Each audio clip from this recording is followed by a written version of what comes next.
Something weird is going on with the alternator. There's no current on the cable to the battery, and there's a bunch of current. It seems like it's just grounding it out at like 30 amps, grounding it out. I don't know what's going on. And there's sparks coming off of it. So I just came inside to show Alex the alternator problem because I finally got it sorted out. Seems like the bolt that was grounding the whole alternator, or the regulator anyway, the grounding bolt seems to have let go. And there was a pretty good indication of that right here. As soon as I opened the door, the bolt's actually just hanging there. So I don't know if it actually broke or if it's... No, it didn't break. So it just unthreaded itself? I don't know. Anyway, I'm gonna have to inspect this further, but this was sparking like crazy because it wasn't making a good connection, and then when I would hold it up against the chassis, it would give me 30 amps on my cable going to the starter, which would then charge the batteries. But when it was loose, it was just obviously not making its connection to ground, and then it couldn't do its job. Luckily, it doesn't seem like I blew up any diodes. I really don't understand. I was always under the impression if you disconnected your alternator from the battery for even just a short period of time, you would fry your diodes. But this thing has been disconnected when we got the boat completely on the starter, on the positive side. And now it seems like the negative side has been jumping, sometimes connected, sometimes not, and it's still outputting. So man, this thing is a beast. Alright, I think it's gonna be easier to just remove this entirely. I might try to screw that in, but it seems like they're all loose. And I don't know if the casing is lined up right because this doesn't seem to be threading onto anything for some reason. So instead of trying to fiddle back here, I'm just gonna remove the two bolts, disconnect some wires, and work with it on the bench, I think. Alright, just gotta get the wired connections off, and then I can inspect this a little further. Something I did notice, this bolt here is a little worn because there's this thing that was on it. And there's always a rattle in our engine, and it's because there's little spacer washers. I actually dropped one into the bilge. There's a bunch of spacers in here in between this thing because I don't think it was the right length. So I'm gonna hopefully get enough washers in there to make that a tight connection. But this bolt is a little troublesome. It almost looks like it's bent, or I guess the weight of the alternator on it has just been rubbing and chafing away these threads here. So we might need to replace this bolt at a later time. But for now, let's get this hopefully going again, or just set up the other alternator because we do have a spare alternator. So that might be the quick and easy solution if I can't get this bolted back together. And Coral is being difficult. What are you doing, Coral? No? Someone's cranky? Yeah.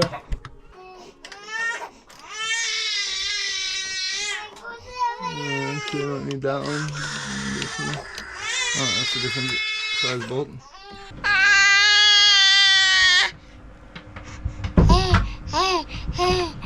We're trying to find our spare alternator. I think it's over here. Yeah, I got it. Ah, success. Seems like this new alternator is really well labeled. Everything is kind of self-explanatory. It's pretty sweet, actually. I'm happy about that. I know where the tack goes. I know where. I know that it's a 5/16 bolt thread down here because it's all labeled nicely. Whoop. And I realized that right here where the ground was connected on the other one, it says must have a ground wire here, minimum number 8, and ground wire must be rated for 100 amps. So this little wire going from the ground to the case and then through the case. Are you upset? Coral? Can you stop screaming for a second? Okay, right now you're in a timeout because you're not listening. So all you have to do is stay quiet for like 30 seconds, 10 seconds, and then you'll be out of your timeout. But you just don't want to do that. You just keep screaming. I know you say you're gonna listen, You always say you're gonna listen. That's how, because you know that gets you out of timeout. Okay, can you stay here for 10 seconds? Quietly, by yourself, and calm, not screaming. Just 10 seconds. We'll count it together. And then you can leave your timeout, okay? Okay. 10, 9, 1, 0. Okay, look. That wasn't that hard, was it? Now you can come out of your timeout. Okay?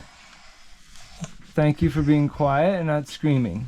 You gonna listen now? Yes. Okay, thank you. So as I was saying, this little wire, well, I mean it's a 10 gauge wire or something, was bolted through this bolt that's meant to hold the casing together, and then through the entire engine to the chassis ground, which is then grounded to a block in the back. And that was essentially the ground, which I guess would work, and it did work, but then I'm not sure if that caused it, but basically it seems like there's too much wear on the end of this bolt, so it's not threading in anymore. Thankfully we have this spare, so we're gonna hook this up, and I'm actually, instead of doing that, I'm going to install a ground straight to the negative bus bar. It looks like I almost have room to put a thicker washer that I have, but it's a little too thick, so I'm gonna need to stack a few washers. I also gotta double check that it's aligned with the pulley correctly. And I've got a couple ground wires here because I didn't have the right gauge wire, so I doubled it up to make sure it could carry 100 amps, even though it's only a 55 amp alternator. I'm going crazy here. I don't know what the heck is going on.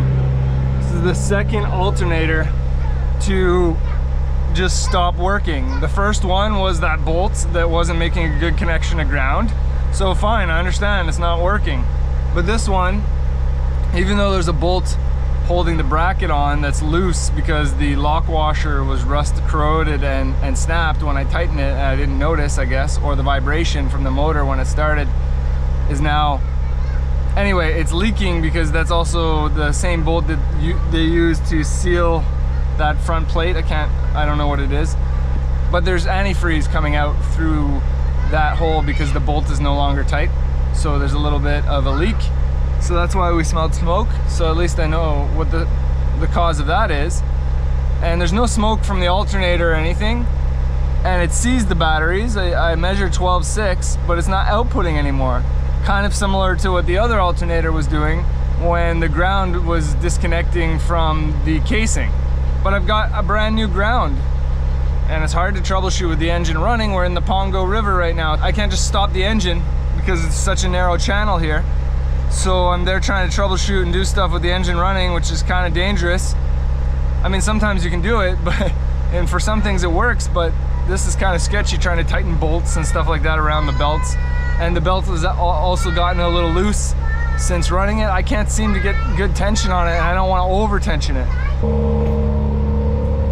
So this little display up here that we've been plugging into our devices to charge them has been really handy. It keeps telling me that we're having problems. At least it gives me early indication of the problems before things go really bad. Well, the more I think about it, without actually being able, I mean, I could drop anchor here, but we're literally less than an hour away from where we wanted to anchor. So I figured I might as well just keep going. I don't think I'm doing any damage to the alternator. I just don't think it's outputting, or it's not outputting based on my testing. So I think it might be because the alternator belt has gotten so loose because the bolt lost its lock washer. So now the bolt is loose on part of the frame holding it on the tensioner, basically to keep the belt tensioned on the alternator. So that's my new theory. Now that we're stopped and the engine is kind of cooled off, I can actually touch things. The belt is real loose and the whole alternator moves. So I have a feeling that's why it wasn't spinning at the full RPM, so I wasn't getting enough output or any output. But the lock washer is rusted and corroded, so it broke in half. So I don't think I'm getting a good seal here on this coolant assembly, basically where the coolant passes through. So I've actually had some coolant dripping down, and that's what was smoking.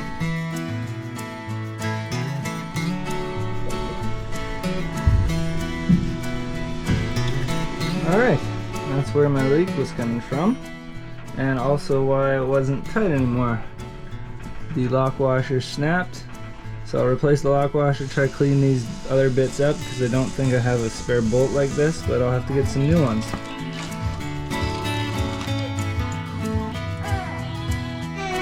Alright, I got some new lock washers on either end.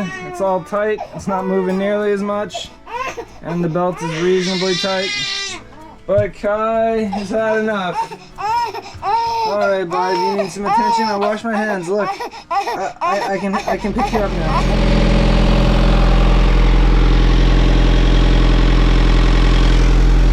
Woohoo!